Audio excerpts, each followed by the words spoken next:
Assalamualaikum warahmatullahi wabarakatuh. Perkenalkan, nama saya Muhammad Rizky dari Prodi Pendidikan Teknik Informatika, mata kuliah Dasar-Dasar Ilmu Pengetahuan. Saya dengan NIM 22076049 ingin membawakan hasil presentasi sebagai proyek tugas akhir dari mata kuliah DDIP. Presentasi saya berjudul Implementasi Blended Learning.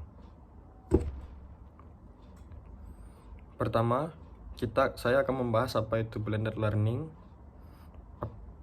Pengertian blended learning. Blended learning adalah sebuah metode pembelajaran yang menggabungkan antara pembelajaran langsung atau sinkronus dengan pembelajaran tidak langsung atau mandiri yang bisa dilakukan kapanpun atau asinkronus. Blended learning dibutuhkan pada saat kondisi proses belajar mengajar tidak hanya tatap muka. Tujuan dari penerapan blended learning adalah 1. Membantu peserta didik untuk berkembang lebih baik dalam pembelajaran. 2. Memberikan peluang untuk pembelajaran secara mandiri, bermanfaat, dan terus berkembang. 3. Peningkatan penjadwalan fleksibilitas bagi peserta didik. Dan keempat, pembelajaran menjadi lebih fleksibel. Selanjutnya, proses penerapan blended learning. Proses penerapan blended learning dapat diterapkan dengan komponen-komponen utama yang saling mendukung untuk menghasilkan pembelajaran yang diharapkan. Tidak hanya berhubungan dengan penggunaan perangkat tertentu, penerapan pembelajaran campuran juga meliputi perencanaan, pelaksanaan, evaluasi, dan perencanaan ulang. Secara umum, proses blended learning meliputi proses perancangan pembelajaran media materi atau media pembelajaran dan penyampaian materi atau media pembelajaran. Proses penerapan blended learning. Pertama, perancangan pembelajaran.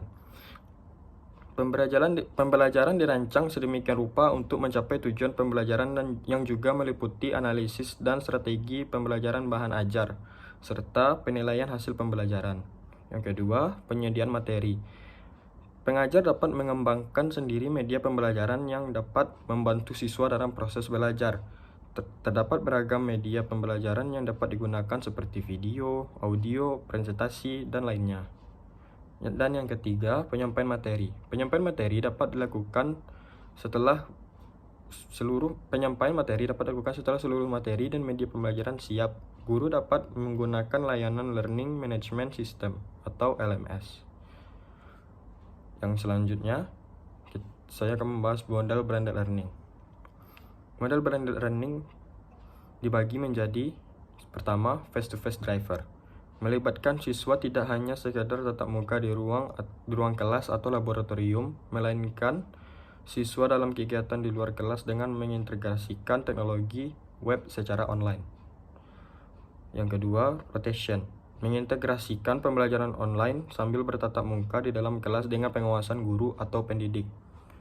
Yang ketiga, flex memanfaatkan media internet dalam penyampaian pembelajaran kepada siswa Dalam hal ini dapat membentuk kelompok diskusi. Yang selanjutnya, online lab. Pembelajaran yang berlangsung dalam ruang laboratorium komputer dengan semua materi pembelajaran disediakan secara soft copy, di mana para peserta berinteraksi dengan guru secara online. Yang selanjutnya, self-blend. Dalam hal ini, siswa mengikuti kursus online. Hal ini sebagai pelengkap kelas tradisional yang dilakukan tidak harus di dalam ruang kelas, akan tetapi bisa di luar kelas.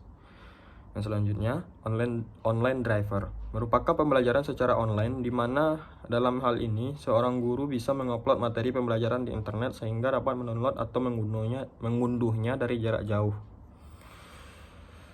Dan yang terakhir, saya akan membahas tentang kelebihan dan kekurangan blended learning.